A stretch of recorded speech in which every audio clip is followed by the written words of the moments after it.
할렐루야. 서로 인사하겠습니다. 사랑합니다. 축복합니다. 잘 오셨습니다. 그런 하나님의 은혜가 있기를 소망하고, 또 이 수요 예배 저녁, 특별히 또 담임 목사님 부재 기간 가운데 있는 또 안식월을 보내고 계시는 우리 서울제일교회지만 더 믿음 안에서 하나가 되리라 생각이 됩니다. 그런 하나님의 은혜를 더욱더 사모할 수 있는 여러분들이 되시기를 주님의 이름으로 축원합니다. 오늘 하나님 말씀은 느헤미야 13장 23절에서 31절 말씀입니다. 느헤미야 13장 23절에서 31절 말씀 우리 함께 교독하도록 하겠습니다. 한 절씩 교독하겠습니다. 그때에 내가 또 본즉 유다 사람이 아스돗과 암몬과 모압 여인을 아내로 삼았는데 그들의 자녀가 아스돗 방언을 절반쯤 하여도 유다 방언은 못하니 그 하나는 말이 각 족속의 방언이므로 내가 그들을 책망하고 저주하며 그들 중 몇 사람을 때리고 그들이 머리털을 뽑고 이르되 너희는 너희 딸들을 그들의 아들들에게 주지 말고 너희 아들들이나 너희를 위하여 그들의 딸을 데려오지 아니하겠다고 하나님을 가리켜 맹세하라 하고 또 이르기를 옛적에 이스라엘 왕 솔로몬이 이 일로 범죄하지 아니하였느냐. 그는 많은 나라 중에 비길 왕이 없이 하나님의 사랑을 입은 자라. 하나님이 그를 왕으로 삼아 온 이스라엘을 다스리게 하셨으나 이방 여인이 그를 범죄하게 하였나니 너희가 이방 여인을 아내로 맞아 이 모든 큰 악을 행하며 우리 하나님께 범죄하는 것을 우리가 어찌 용납하겠느냐. 대제사장 엘리야십의 손자 요야다의 아들 하나가 호른 사람 스발랏의 사위가 되었으므로 내가 쫓아내어 나를 떠나게 하였느니라. 내 하나님이여 그들이 제사장의 직분을 더럽히고 제사장의 직분과 레위 사람에 대한 언약을 직분과 레위 사람에 대한 언약을 어겼사오니 그들을 기억하옵소서.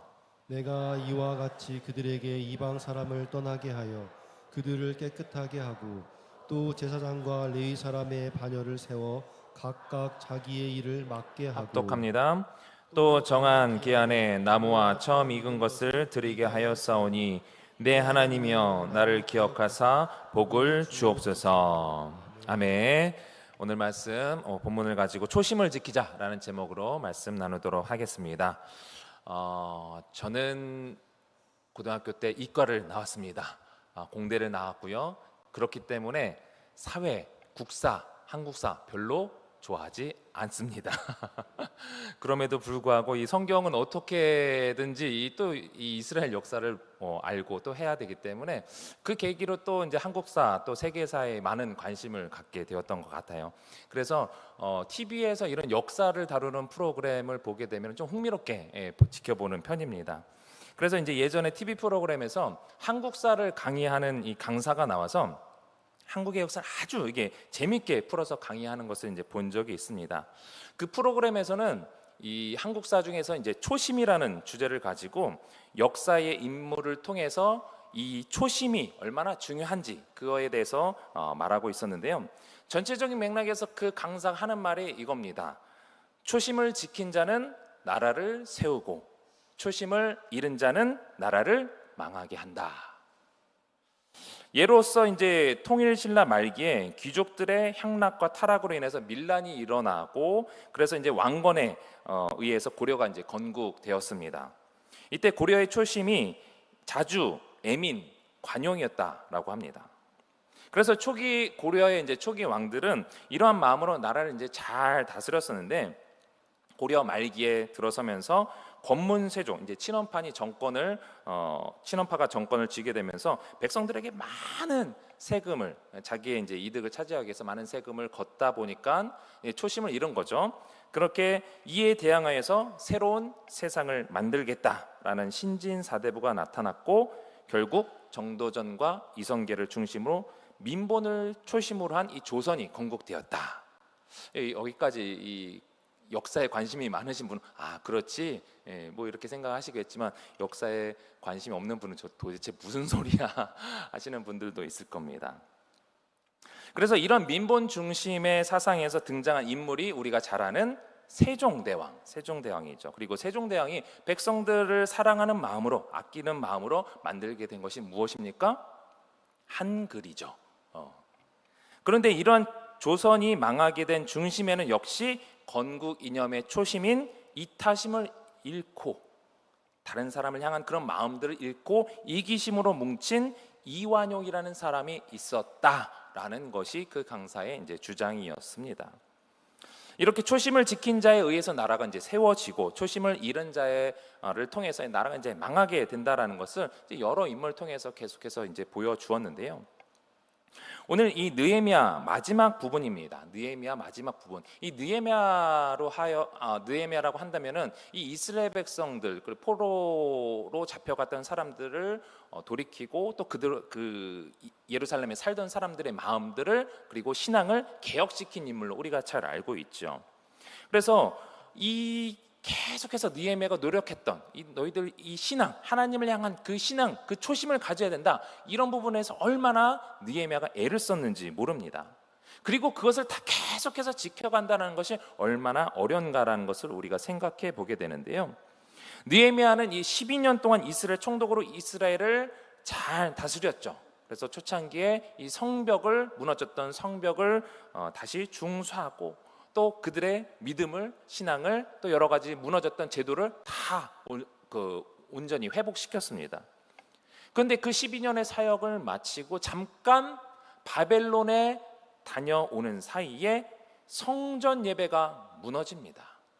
잠깐 자리를 비운 사이에 이 영적 리더십이었던 제사장들이라든지 여러 지도자들이 그런 모든 것들 어떤 신앙의 기초가 다 초심을 잃어버린 거예요.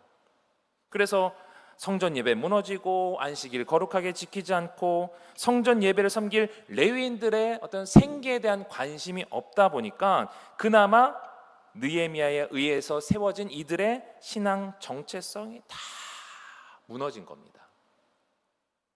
느헤미야가 어렵게 이뤄놓은 이 신앙의 모든 개혁들이 다 수포로 돌아간 것이죠.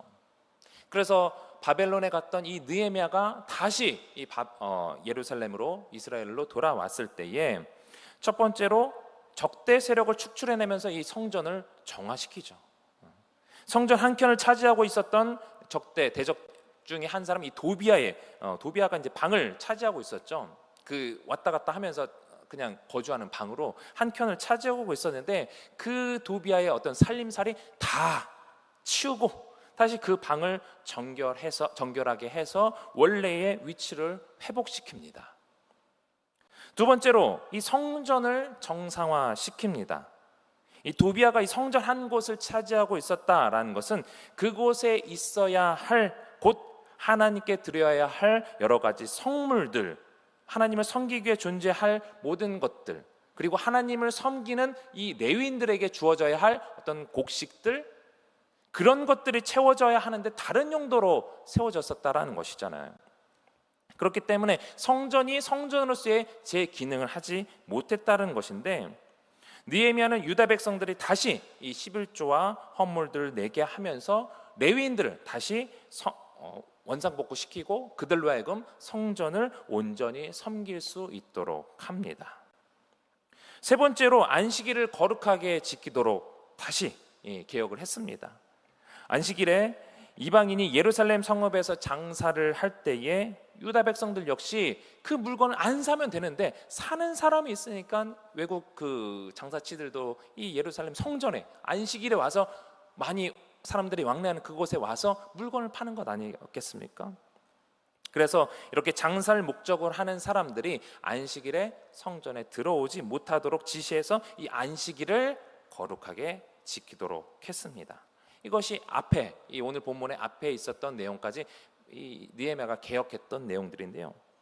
마지막으로 이방인들을 축출하는 사건이 나오게 됩니다. 오늘 본문 23절에서 25절을 우리 다시 한번 읽어보겠습니다. 시작. 그때에 내가 또 본즉 유다 사람이 아스돗과 암몬과 모압 여인을 맞아 아내로 삼았는데 그들의 자녀가 아스돗 방언을 절반쯤은 하여도 유다 방언을 못하니 그 하는 말이 각 족속의 방언이므로 내가 그들을 책망하고 저주하여 그들 중 몇 사람을 때리고 그들의 머리털을 뽑고 이르되 너희는 너희 딸들을 그들의 아들들에게 주지 말고 너희 아들들이나 너희를 위하여 그들의 딸을 데려오지 아니하겠다고 하나님을 가리켜 맹세하라 하고. 아멘. 느헤미야는 이 유대인 남자들이 이방인들과 통혼하는 그 문제를 보게 되었습니다. 더 큰 문제는 이방인과 유대 남자들과 또 이방인 여자들과 결혼한 그 사이에서 태어난 자녀들이 이방인인 어머니의 나라 말은 하지만 히브리어는 못한다는 거죠. 유대인들이 사용하는 그 말은 하지 못했다라는 것입니다. 유대인 혈통이라면 이스라엘의 모국어인 이 히브리어를 구사해야 하는데 그러지 못했다라는 것인데, 대부분의 나라가 그렇지만 특히 이스라엘은 특히 어머니의 양육이 대단히 중요한 나라입니다. 특히 자식에게 있어서 어머니의 영향력이 크다라는 것을 여러분들이 잘 알고 계시지 않습니까? 그런데 그 어머니가 이방인이다 보니까, 외국에서 온 사람이다 보니까 하나님의 말씀보다 자식들이 태어난 이방 문화, 어머니의 그 나라의 문화의 영향을 더 자식들이 받게 된다는 것이 큰 문제였던 것입니다. 사실 언어라는 것은 한 민족의 유대 관계를 맺어주는 기본적인 요소죠. 또 민족성을 대표하는 겁니다. 그렇기 때문에 이 자식들이 언어를 상실했다라는 것은 곧 그 나라의 정체성이 사라질 수도 있는 문제인 것이죠. 그 나라의 정체성, 특히 이스라엘 백성에게 있어서는 그 신앙이 밑바탕되어 있는 하나님, 태초에 만물을 창조하신 그 하나님을 섬기는 그 신앙을 밑바탕으로 하는 그들의 신앙이 온전히 무너질 수 있는 이 통혼의 문제를 느헤미야는 크게 생각했던 것이죠.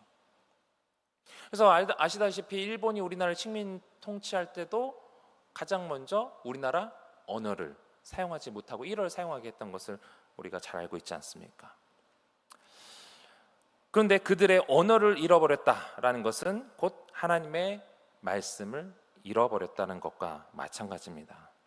이런 것들 모두 생각해 볼 때에 그들의 행동이 얼마나 심각한지 느헤미야는 알고 있는 거예요. 그래서 어떻게 했습니까? 몇 사람을 때리기도 하고 저주하기도 하고 그들의 머리털을 뽑고 이르되 너희는 너희 딸들을 그들에게 아들에게 주지 말아라. 그러면서 예를 들기도 합니다. 26절 말씀을 보면 또 이르기를 옛적에 이스라엘 왕 솔로몬이 이 일로 범죄하지 아니하였느냐? 그는 많은 나라 중에 비길 왕이 없이 하나님의 사랑을 입은 자라. 하나님이 그를 왕으로 삼아 온 이스라엘을 다스리게 하였으나 이방 여인이 그를 범죄하게 하였다. 하나님이 솔로몬에게 지혜를 주었죠. 온 이스라엘 다스리고 열방까지 열방에서도 칭송을 받는 그런 지혜가 있는 솔로몬이었습니다. 그럼에도 불구하고 이방 여인들을 아내로 삼았고 결국엔 그 여인들로 인해서 범죄하게 된 거예요. 27절은 이렇게 말씀합니다. 너희가 이방 여인을 아내로 맞아 이 모든 큰 악을 행하여 우리 하나님께 범죄하는 것을 우리가 어찌 용납하겠느냐. 이스라엘 백성들의 이 모습을 보니까 앞으로 일이 불보듯 뻔한 겁니다. 그것을 어찌 그냥 볼 수 있겠느냐라는 것이죠. 그래서 이후에 28절 보면은 그것도 당시 이 이스라엘 백성들의 영적 상태를 책임져야 할 지도자층 가문이 대제사장 엘리야십의 손자라는 사람이 대적 중의 대적인 산발랏의 사이가 되었다 라고 하니까 이게 말을 다 한 거죠. 이들이 12년 전에 느헤미야가 처음 이렇게 개혁을 했었던 그 당시에는 조상들의 죄와 본인들의 죄를 깨닫고 회개하면서 우리가 다시는 그러지 않겠습니다 라고 다짐하고 맹세했던 이 유다 백성들과 지도자들이었습니다. 그런데 느헤미야 이 지도자 한 명 없다고 이 추풍낙엽처럼 우수수 그들의 신앙이 떨어지는 그런 모습을 보니까 얼마나 안타까운 현실입니까? 느헤미야가 다시 와서 이들의 신앙을 개혁하지 않았다라고 한다면 어쩌면 그 시대에 다시 하나님의 심판이 임하지도 않았을까라는 생각을 해보게 되는데요. 우리의 결심, 우리의 다짐, 여러분들도 매일매일 반복하면서 내가 그렇게 살면 안 되지, 하나님의 자녀인데, 내가 그리스도인인데 그렇게 살면 안 되지라고 매일매일 다짐을 하지만 어떻습니까? 또 원래대로 돌아갈 때가 많아요. 우리의 다짐을 지속적으로 지킨다라는 것이 결코 쉬운 일은 아닙니다. 사실 아까 서두에 말씀드린 그 이완용이라는 사람에 대해서 그 프로그램을 통해서 알게 된 사실이 있었는데요. 이 사람은 원래 그 서재필의 독립협회 아시죠? 예, 독립신문을 창간하고 독립문을 건립하고 일제, 청나라, 러시아 등 열강의 압력 속에서 우리나라의 자주국권 회복을 힘썼던 단체가 이 독립협회입니다. 한국 민주주의의 토대를 마련했다라고 이제 볼 수가 있는데, 그런데 이 이완용이라는 사람이 원래 이 독립협회 일원이었다라는 겁니다. 누구보다도 항일운동에 앞장섰던 인물. 어느 정도였냐면 명성황후 시해 사건이 있었던 을미사변 직후에 일본 입장에서 제일 먼저 우선순위로 제거해야 될 대상으로 이 이완용을 꼽았다라는 거예요. 그 얘기 무슨 얘기예요? 그만큼 이 우리나라 자주국방에 힘썼던 사람, 자주국권 회복에 힘을 썼던 사람, 영향력이 컸던 사람, 이 사람 제거하면 충분히 우리가 더 수월하게 이 한국 사람들을 지배할 수 있겠다라고 생각했었다라는 거예요. 그 정도의 위치에 있었던 이완용이었다라는 것이죠. 그랬던 이 인물이 시간이 지나서 현실과 타협하게 됩니다. 그가 보기에 별거 아닌 것 같아 보였던 일본이 청일전쟁도 이기죠. 러일전쟁도 이깁니다. 청나라, 러시아와 같은 대국을 무찌르면서 외교적으로도 이 열강의 이 지지를 받아요. 그에 비해서 자신의 나라, 이 조선의 현재 상황을 보니까 이제 끝났다, 더 이상 희망 없다라는 생각이 드는 것이죠.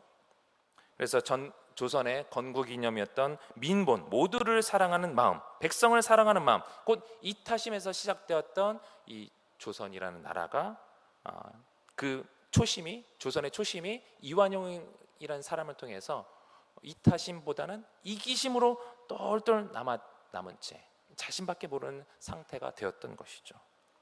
그래서 이 이완용이라는 사람이 자기의 이제 욕구를 이렇게 해서라도 나라도 살아야 되겠다라고 해서 철도 부설권, 광산 채굴권, 산림 채벌권도 다 일본 사람들이 이제 넘기게 되다가, 그렇게 다 넘기다가 이게 가장 큰 돈이 되겠다. 뭘 팔았습니까? 나라를 팔아먹어요. 처음에 이 이완용은 그런 사람이 아니었다라고 말씀을 드렸죠. 초심을 잃어버린 겁니다. 여기서 초심이라는 것은 처음 마음이죠. 첫 마음. 처음 마음이라는 것은 그 처음이 두 번째, 세 번째 계속 바뀔 수도 있다라는 거예요. 바뀌어서는 안 되는데 바뀔 수 있다라는 겁니다. 여러분들도 처음 신앙생활을 하게 되었을 때에, 예수님을 처음 만났을 때에 그 뜨겁게 타오르던 그 열정이 있으실 겁니다. 그때 어떻게 다짐하셨습니까?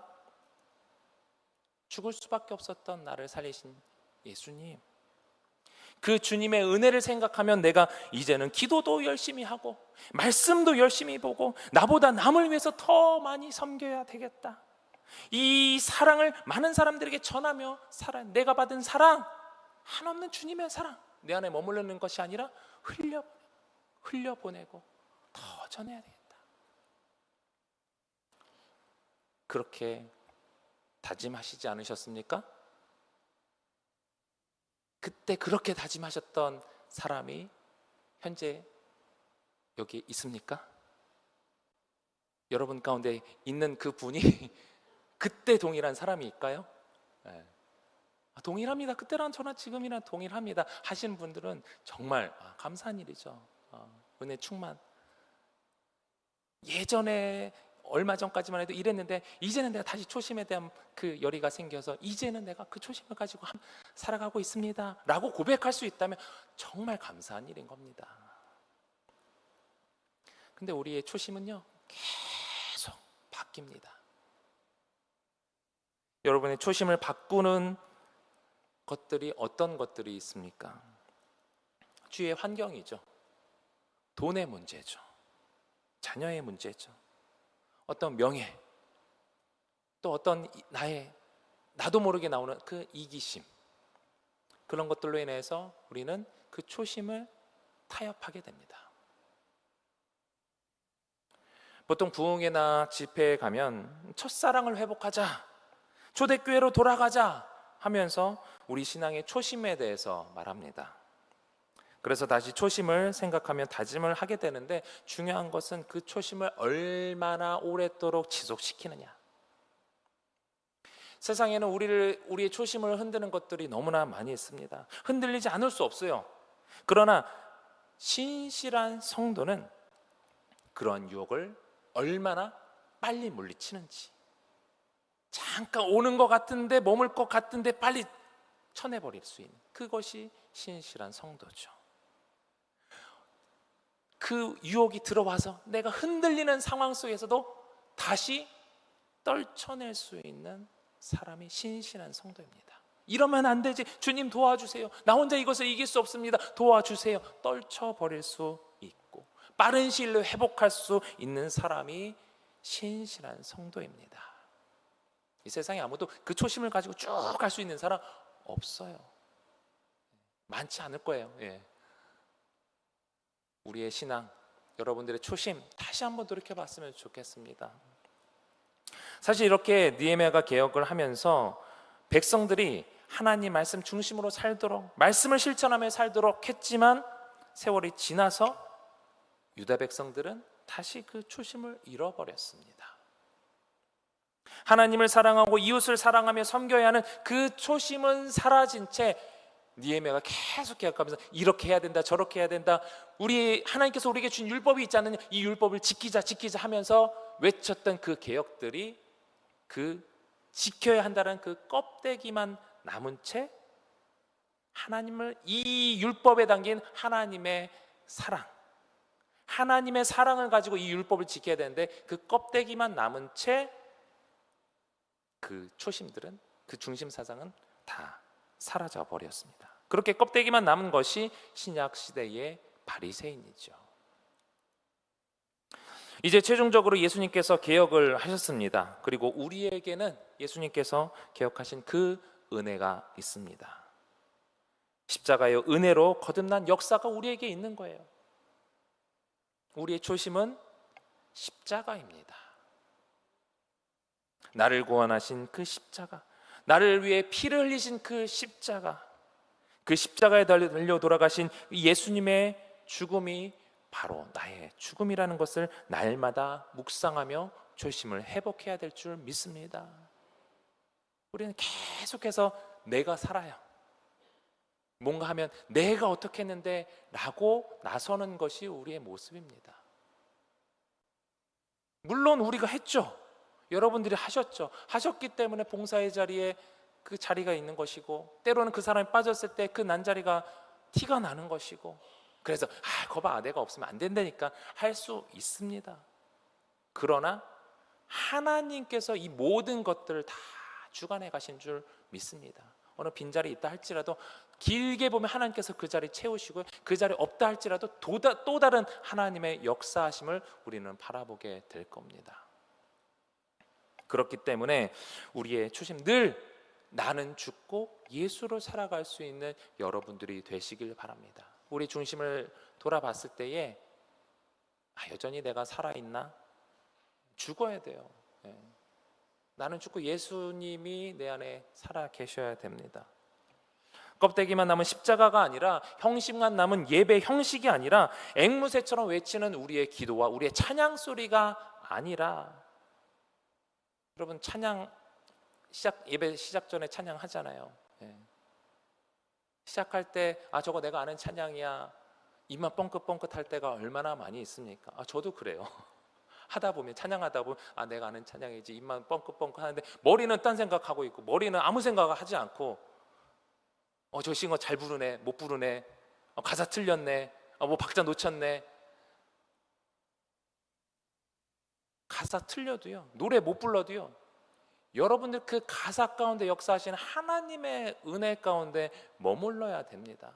그걸 초월해야 돼요. 물론 전문성을 갖춰야 되죠. 전문성을 갖춰야 되는데 더 중요한 것은 이 예배의 자리에 있는 내가 하나님과의 교제 가운데 나가는 겁니다. 아무리 전문가가 화려한 찬양을 한다 할지라도 그 속에 나와 주님과의 교제가 이루어지지 않고 있다라고 한다면 그 사람은 그냥 껍데기만 있는 거죠. 우리는 어떤 예배든지 어떤 신앙생활이든지 진심으로 전심으로 하나님을 예배해야 될 줄 믿습니다. 주님만을 바라보는 우리의 신실한 그 진실한 기도와 찬양이 우리의 삶 가운데 울려야 하는 것입니다. 너희는 먼저 그의 나라와 그의 의를 구하라고 말씀하셨죠.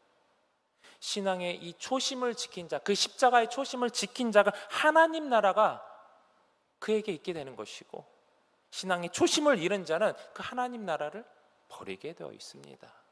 내 안에 십자가가 없으면, 예수님의 십자가, 그 나를 죽고 살리게 하신 그 예수님의 십자가가 없으면 우리는 결국 하나님 나라를 버리게 되어 있습니다. 오늘도 그 십자가를 바라보며 하나님 나라를 구하며 또 그 뜻대로 살기를 기도할 수 있는 여러분들이 되시길 바랍니다. 바라기는 담임 목사님도 안 계신데 그냥 예배 많이 나오셨네 오늘. 네.